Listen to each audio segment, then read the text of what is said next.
तो Venn diagram हमें बनाने हैं इनके। क्या होते हैं वेन डायग्राम आप समझोगे। तो मान लिया हमने फर्स्ट वाले का बनाते हैं हम। तो मान लिया कि ये पूरा का पूरा क्या है, आपका यूनिवर्सल सेट है। बहुत सारे नंबर है इसमें। उसमें से ए के मान के चलिए ये है सेट, इतने नंबर आएंगे ए पे, इसको हमने ए बोल दिया। और बी पे हो सकता है बी हमारा ऐसा भी हो, पर यह भी हो सकता है कि बी के कुछ एलिमेंट ए में मिल रहे हो, इसलिए हम इसको ऐसा ना बना करके कुछ इस तरह से बनाएंगे। अलग तब बनाएंगे जब ए के और बी के जो एलिमेंट हैं वो कॉमन ना हो तब। पर हमें क्या पता, हो सकता है कुछ ए और बी के एलिमेंट जो है वो कॉमन भी हो।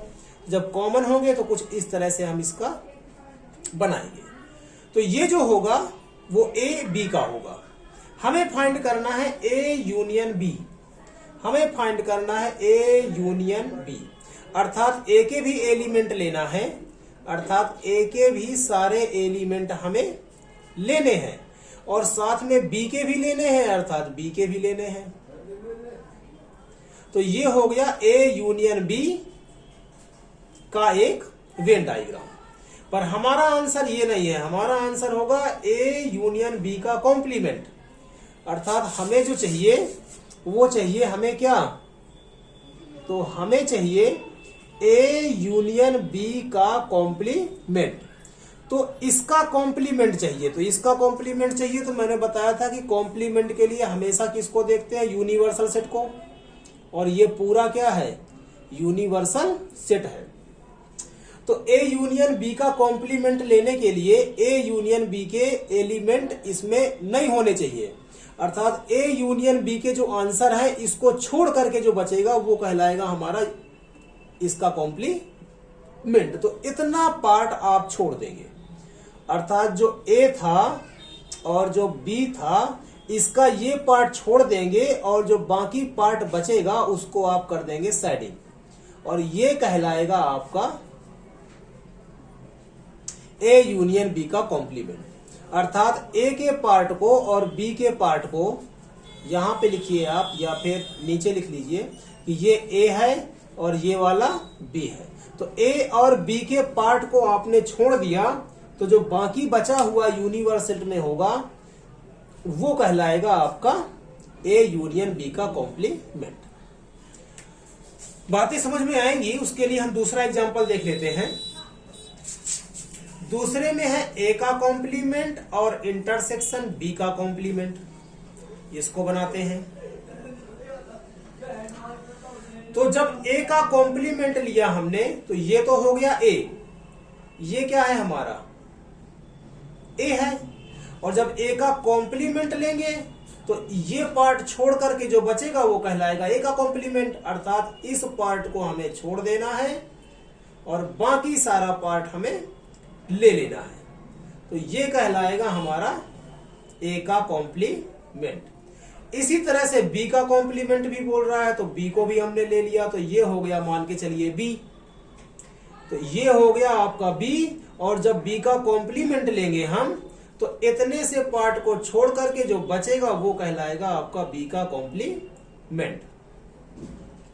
अब इन और इन दोनों का हमें क्या लेना है, इंटरसेक्शन। इन दोनों का लेना है हमें इंटरसेक्शन, अर्थात कॉमन लेना है जिसमें ये पार्ट भी हो और ये पार्ट भी हो। तो जब इन दोनों का इंटरसेक्शन लेंगे हम, तो हम यहां पर लिखेंगे ए डैश और बी डैश का इंटरसेक्शन। अब इन दोनों का इंटरसेक्शन क्या होगा, ये भी आना चाहिए, साथ में ये भी आना चाहिए। तो इतना सा पार्ट नहीं लेंगे, इतना सा पार्ट भी नहीं लेंगे, अर्थात ए का पार्ट हम नहीं लेंगे और बी का पार्ट भी हम नहीं लेंगे, और बाकी जो बचा हुआ पार्ट है वो कहलाएगा हमारा ए के कॉम्प्लीमेंट और बी के कॉम्प्लीमेंट का कॉमन या फिर इंटरसेक्शन। तो ये वाला हो गया आपका आंसर। इसी तरह से आपको फाइंड करना है ए इंटरसेक्शन बी का कॉम्प्लीमेंट। तो ये सेकंड का आंसर था। अब आते हैं हम थर्ड पे। तो थर्ड पे है ए इंटरसेक्शन बी, तो ये हो गया आपका ए और ये हो गया आपका बी, और इन दोनों का इंटरसेक्शन ए और बी का इंटरसेक्शन क्या कहलाता है? ये कहलाता है, यही तो कहलाएगा। ये ए है और ये बी है, तो इनका जो इंटरसेक्शन होगा वो क्या कहलाएगा? ये कहलाएगा। अब हमें चाहिए इसका कॉम्प्लीमेंट, अर्थात हमें चाहिए ए इंटरसेक्शन बी का कॉम्प्लीमेंट चाहिए। तो ए इंटरसेक्शन बी के कॉम्प्लीमेंट के लिए इतना सा पार्ट हम छोड़ देंगे, बाकी बचा हुआ पार्ट क्या कहलाएगा आपका? ये कहलाएगा। तो हम इतने से पार्ट को छोड़ देंगे। किसको छोड़ देंगे? एक थोड़ा सा बड़ा कर लेते हैं। तो एक हो गया आपका ए और एक हो गया आपका बी, और इस पार्ट को हम छोड़ देंगे और बाकी सारा जो हम लेंगे वो कहलाएगा इसका कॉम्प्लीमेंट। इतना सा छोड़ देंगे हम।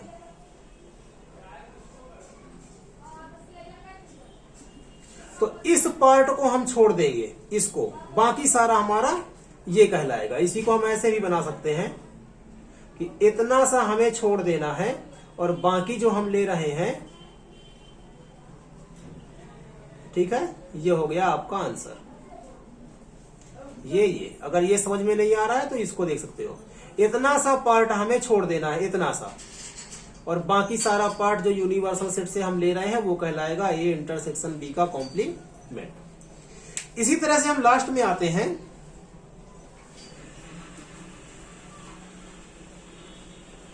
आप देख सकते हो कि ये दोनों क्या है? इक्वल। जैसा ये है वैसा ही ये है, अर्थात कभी आपको ऐसा दिखे तो आप इसके बराबर इसको मान सकते हैं, और इसी तरह से कभी आपको ये दिखे तो आप इसको भी इसके इक्वल मान सकते हो। और ये हमने शायद 4th क्वेश्चन में इसको हमने करके एग्जाम्पल के साथ दिखाया भी था। तो ये फार्मूले की तरह आप इनको ट्रीट भी कर सकते हो। तो एग्जाम्पल से भी ये प्रूफ हो, वेरीफाई हो गया, प्रूफ हो गया, और वेन डायग्राम से भी ये चीज प्रूफ हो गई। तो 4th वाले पे आते हैं। तो 4th वाले के लिए क्या है? ए का कॉम्प्लीमेंट। तो ए ये रहा और इसका कॉम्प्लीमेंट, अर्थात ये पूरा हो जाएगा। ये रहा ए का कॉम्प्लीमेंट। इसी तरह से आप देख सकते हो बी का कॉम्प्लीमेंट। ये है क्वेश्चन आपका, बी का कॉम्प्लीमेंट ये रहा, अर्थात इसी को बनाना है हमें। तो ए का कॉम्प्लीमेंट हो गया आपका ये, और बी का कॉम्प्लीमेंट हो गया आपका ये। अब बनाना है आपको दोनों का यूनियन, इन दोनों का यूनियन बनाना है। तो हम इसी के आगे सीधे कर देते हैं। तो हमें फाइंड करना है ए कॉम्प्लीमेंट और यूनियन बी का कॉम्प्लीमेंट।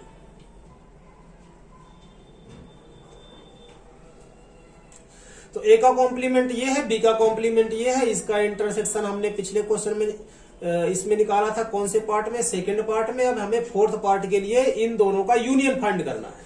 तो मान लीजिए कि ए ये है, बी का कॉम्प्लीमेंट ये है, और इन दोनों का हमें फाइंड करना है क्या? यूनियन।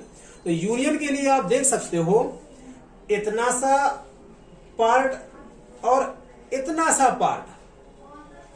इस पार्ट को, मतलब इस पार्ट को छोड़ करके ये सारा, और इस पार्ट को छोड़ करके ये सारा, इन दोनों पार्ट्स को हमें लेना है, दोनों को ही लेना है। तो अब देख सकते हो कि ये जो पार्ट हमने लिया है वो कुछ यहां भी आ जाएगा। यहां पर बनाते हैं, ये हो गया ए और ये हो गया बी।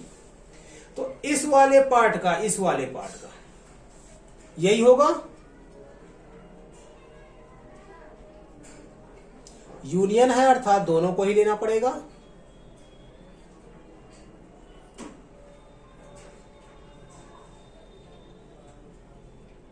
ये तो हो गया हमारा ए का कॉम्प्लीमेंट। बी का कॉम्प्लीमेंट क्या है? तो बी के कॉम्प्लीमेंट में हमने ए वाला भी ले लिया, ए का भी एलिमेंट ले लिया, अर्थात ये भी ले लिया। और क्या नहीं लिया? तो इसको नहीं लिया। आप ध्यान दे सकते हो इसमें, जब ए का कॉम्प्लीमेंट लिया था तो बी के कुछ चीजें भी इसमें आ गई थी, और जब बी का कॉम्प्लीमेंट लिया है तो ए के एलिमेंट भी इसमें आ गए हैं। लेकिन कौन नहीं आया है, तो सिर्फ इतना सा पार्ट नहीं आया है। तो इसका आंसर ये हो जाएगा, और इसका हम इस तरह से भी बना सकते हैं। अर्थात इसी आंसर को हम ऐसे भी लिख सकते हैं कि सिर्फ हमें ये पार्ट नहीं लेना है और बाकी सारा पार्ट ले लेना है। तो ये हो जाएगा आपका A complement union B complement.